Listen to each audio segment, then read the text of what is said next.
سيول تجرف حافلة بمدينة طاطا وتتسبب في مصرع شخصين وفقدان آخرين.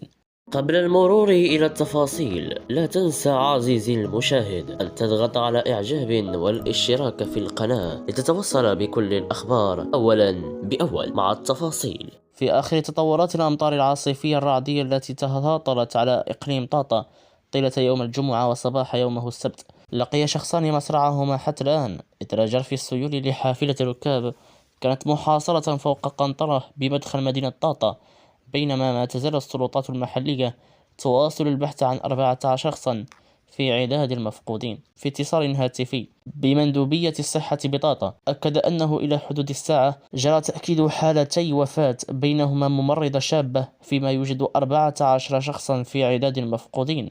من جهتها أفادت السلطات المحلية بإقليم طاطا أنه على إثر تساقطات الرعدية جد القوية التي شهدها الإقليم والتي أدت إلى إحداث تدفقات فيضانية استثنائية، تم أمس الجمعة تسجيل حادث انجراف حافلة للركاب بفعل السيول على مستوى طاطا خلفت في حاصلة مؤقتة مصرع شخصين، فيما تم إنقاذ 13 آخرين وتسجيل 14 من الركاب في عداد المفقودين لحدود الساعة.